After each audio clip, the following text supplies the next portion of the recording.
ഏറ്റവും കൂടുതൽ ഈ ഡോക്ടർമാരുടെ ക്ഷാമമുണ്ട്, അല്ലെങ്കിൽ ഡോക്ടർമാർക്ക് ഇരട്ടി ദുരിതം അവരും അനുഭവിക്കുന്നുണ്ടെന്ന് ആവർത്തിച്ച് പറയാറുള്ളത് IMA തന്നെയാണ്. IMAയുടെ പ്രതിനിധി ഡോക്ടർ സുൽഫി നൂഹ് നമുക്കൊപ്പം ഇപ്പോൾ ടെലിഫോൺ ലൈനിൽ ചേരുന്നുണ്ട്. ഡോക്ടർ നോക്കൂ, ബൈപ്പാസ് സർജറി ഒക്കെ വേണ്ടി വരിക, അല്ലെങ്കിൽ അങ്ങനെ ഒരു ആവശ്യം വേണ്ടി വരിക നമുക്ക് ആർക്കാണെന്നറിയാം. അവർക്ക് അടിയന്തരമായി അത് നൽകേണ്ടതാണ്.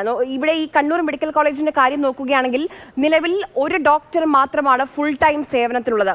അപ്പോൾ ഒരു ദിവസം ചെയ്യാൻ കഴിയുന്ന ഒരു സർജറി മാത്രമാണ്. 200ഓളം രോഗികൾ കാത്തിരിക്കുകയാണ് എപ്പോൾ അവരുടെ ഊഴം വരും എന്ന് അറിയാതെ.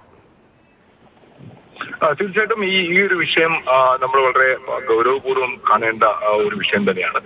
ഡോക്ടർമാരുടെ എണ്ണത്തിൽ പൊതുവെ കേരളത്തിലെ ക്ഷാമമില്ല. മറ്റ് രാജ്യങ്ങളും മറ്റ് സംസ്ഥാനങ്ങളുമായിട്ട് നോക്കുമ്പോൾ നമുക്ക് നമ്മുടെ ഡോക്ടർ പോപ്പുലേഷൻ റേഷ്യോ 200:250:1 അല്ലെങ്കിൽ 200:1 എന്ന് നിൽക്കുന്ന ഒരു സാഹചര്യത്തിൽ ലോകാരോഗ്യ സംഘടന 1000-1 വേണമെന്ന് പറയുമ്പോൾ മറ്റ് സംസ്ഥാനങ്ങളിൽ 1500-1 ഉള്ളപ്പോൾ ഇവിടെ 250-1 വീതമുള്ള ഡോക്ടർ പോപ്പുലേഷൻ റേഷ്യോ ഉണ്ട്. അപ്പൊ അങ്ങനെ ഒരു സാഹചര്യത്തില് പക്ഷെ എങ്കിൽ പോലും നമ്മുടെ സർക്കാർ മേഖലയിൽ പഴയ പുതിയ പോസ്റ്റുകളും പുതിയ ഡോക്ടർമാരെ നിയമിക്കുന്ന കാര്യത്തിലൊക്കെ തന്നെ വർധനവ് ഉണ്ടായിട്ടുണ്ടെങ്കിൽ പോലും അതൊരിക്കലും നമ്മുടെ ഡിമാൻഡ് ആൻഡ് സപ്ലൈയിൽ വലിയൊരു വ്യത്യാസം നിലവിലുണ്ട് എന്നുള്ളത് ാണ്. അപ്പൊ കൂടുതൽ ഡോക്ടർമാരെ നിയമിക്കുകയും അതോടൊപ്പം ഡോക്ടർമാരുടെ ജോലിഭാരം കുറഞ്ഞിരിക്കുകയും ചെയ്യണം. നാം മനസ്സിലാക്കണം, ഒരു ഡോക്ടറിന് ഒരു രോഗിയെ കാണാൻ പറ്റുക അല്ലെങ്കിൽ ചികിത്സിക്കാൻ കഴിയുന്നതിന്റെ സമയപരിമിതിയും അല്ലെങ്കിൽ സമയപരിമിതിയല്ല, ആ സമയം കൃത്യമായി ലഭിക്കേണ്ടതായിട്ടുണ്ട്.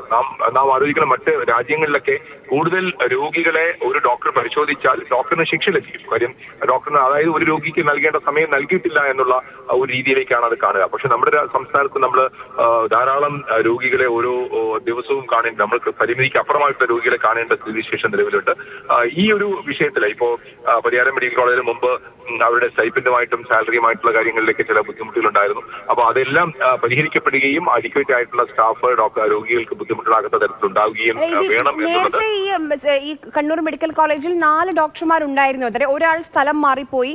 അങ്ങനെ ഇപ്പോൾ ഒരാൾ സ്ഥലം മാറി പോകുമ്പോൾ സ്വാഭാവികമായും മറ്റൊരാളെ പകരം അവിടെ ആ സമയത്ത് തന്നെ നിയമിക്കേണ്ടതല്ലേ ഡോക്ടർ?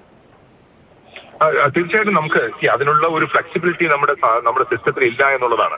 ഐഡിയലി ഒരു ഡോക്ടർ മാറിപ്പോകുമ്പോൾ ഉടൻ തന്നെ മറ്റൊരു ഡോക്ടറെ നിയമിക്കുകയും ആ ഒരു വേക്കൻസി അല്ലെങ്കിൽ ആ ജോലിഭാരം കൃത്യമായി ഡിവൈഡ് ചെയ്ത് പോവുകയും ചെയ്യേണ്ട ഒരു സ്ഥിതിവിശേഷം നിലവിലുണ്ട്. പക്ഷെ നമ്മുടെ ഒരു സാഹചര്യത്തിൽ അങ്ങനെ നടക്കാറില്ല. പലപ്പോഴും ഒരാളിന്റെ ട്രാൻസ്ഫറിന് ശേഷം വളരെ നാളുകൾ കഴിഞ്ഞാണ് തന്നെ നമുക്ക് മറ്റൊരാളിനെ നിയമിക്കാൻ കഴിയുക.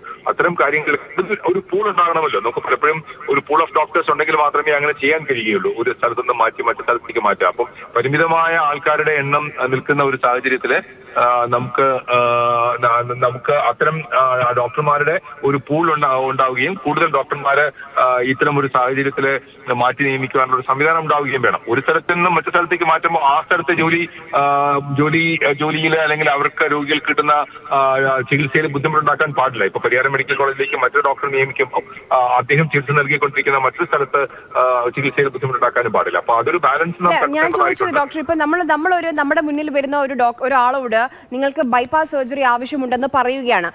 അപ്പോൾ തന്നെ ആ രോഗി അനുഭവിക്കുന്ന പ്രയാസങ്ങൾ അല്ലെങ്കിൽ ടെൻഷൻ നമുക്ക് ഊഹിക്കാവുന്നേ ഉള്ളൂ. എന്നിട്ട് ബൈപ്പാസ് സർജറി അടിയന്തരമായി ആവശ്യമുണ്ടെന്ന് ഡോക്ടർ പറയുന്നു. പക്ഷെ അത് എപ്പോൾ ചെയ്യാൻ കഴിയുമെന്ന് അറിയില്ല. ആ ഒരു സ്വകാര്യ ആശുപത്രിയെ ആശ്രയിക്കാനുള്ള കഴിവുമില്ലാത്ത ആളുകൾ, അവരുടെ ഒരു അവസ്ഥയൊന്ന് ആലോചിച്ച് നോക്കൂ.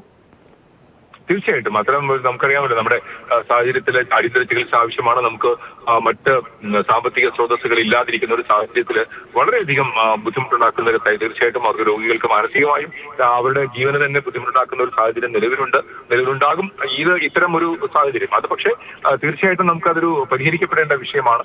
നമുക്ക് മറ്റ് ആശുപത്രികളിലേക്ക് അതിനുള്ള സൗകര്യങ്ങൾ ഉണ്ടാക്കി കൊടുക്കാൻ കഴിയുമോ, അല്ലെങ്കിൽ അതേ ആശുപത്രിയിൽ തന്നെ നമുക്ക് ഡോക്ടർമാരെ നിയമിക്കാൻ കഴിയുമോ, അത്തരം കാര്യങ്ങളൊക്കെ തന്നെ നാം പരിശോധിക്കേണ്ടതായിട്ടുണ്ട്.